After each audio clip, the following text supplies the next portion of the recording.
Welcome to the Tennis Warehouse shoe review of the Diadora Speed B Icon 2. Diadora's premium performance shoe, the Speed B Icon 2 now features an anatomical insole for shock-proof cushioning.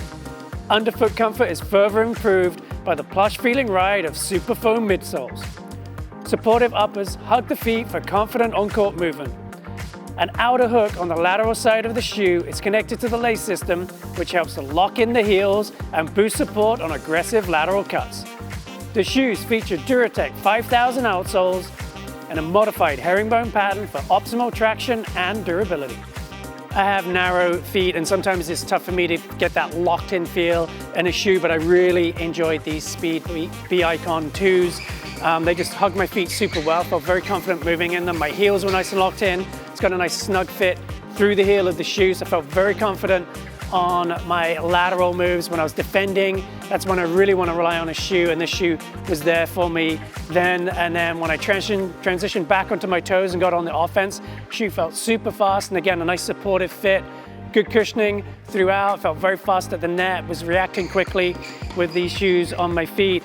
And they've also held up really well for me. I thought both the upper durability at the toe tips and also the outsole durability is lasting well for me and my movement out here on the court. And I drag my right toe especially on pretty much every forehand, on every serve that I hit. And then I drag the toe tip on the left shoe on my backhand slice, and in all areas it's held up really well. So really nice play test for me, one of my favorite shoes to wear right now. I was on the review for the previous version of the Speed B Icon, the first generation. Really enjoyed the shoe. Obviously, everyone wants to see improvements, refinements. I would definitely say there was improvements for the second generation of the B Icon. I'll start with those. It is true to size. The other one was running a little long. I had to adjust my size. I usually use a US men's size 11. Fit perfectly for me. It is a snug shoe, so I don't think the width has really changed at all. The other issue that I maybe had with the prior version was more of a cosmetic than a structural thing, but there was something with the delamination of the vamp. Totally cured. The shoe still breathes well, moves well. I like the EVA midsole. It's got plenty of cushion with a little bit of energy return off of it. Obviously, Fokina Davidovich, one of my favorite players on tour, moves extremely well in the shoe. Looks great in it as well. Overall, just a great shoe. For a hard court, it does have a modified herringbone tread pattern on the bottom. I didn't have a chance to try this out on a soft court, but overall just a great all-court shoe. As Chris mentioned, I would say the outsole was pretty darn durable, and the tread pattern gave me the proper amount of grip versus slip. And now let's head over to the ATL playtesters for what they have to say about the new B Icon 2.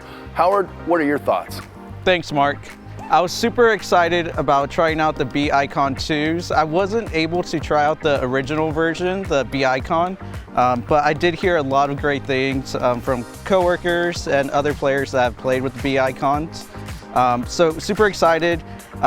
I love the fit of the shoe right away out of the box.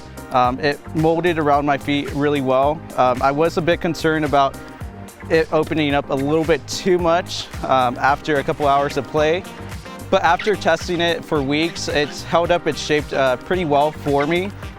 Again, with shoes for me, I do tend to wear out the inner of the shoe on the upper a little bit quicker than the outsole, just due to the fact that I do drag my feet a little bit more. But these shoes held up really well. I didn't have any issues with it breaking through the upper. Durability on the outsole was great with this shoe. One thing I wish this shoe did offer was a little bit better comfort. I felt like the Diadora Speed Finale definitely had a little bit better cushion overall. Overall, solid shoe, especially if you're looking for a shoe that's going to be a little bit lower to the ground compared to the Speed Finale. This is a great shoe to try out, and I'm excited about future updates with this B Icons. So I never got a chance to try the preceding B Icon 1, but due to the cult classic status and reputation the shoe seemed to garner, I was really interested coming into this playtest to check out the B Icon 2. Right from the get-go, you can tell the shoe is a little bit more of a speed-oriented shoe. It's got plenty of cushioning still in the forefoot and heel area, which is connected by kind of a plastic midfoot shank, which really ties together the sort of single-piece construction that you feel underfoot. With that being said, I did feel a little bit of stiffness and a little bit of a pinch towards my left pinky toe in the upper when I first tried these shoes on. That is to say, the shoe did require a little bit of a break-in period, both for the upper and the lower. I did feel kind of just a little unsure underfoot when I first started with the shoe. It was almost as if the cushioning and the tread itself was almost too soft. But when I had, about 5-6 hours in the shoe, it started to feel really good and broken in, and I really felt that low profile to the court, and I was confident enough to play some matches in it. I definitely recommend the B-Icon 2 for anybody who's more interested in a speed, low profile sort of shoe, but likes a little bit more cushioning underfoot, but at the same time isn't too wary of a little bit of a break-in period. Thanks for watching. For more information on the Diadora B-Icon 2 and many others, check us out at Tennis Warehouse, Tennis Warehouse Europe, and tennisonly.com.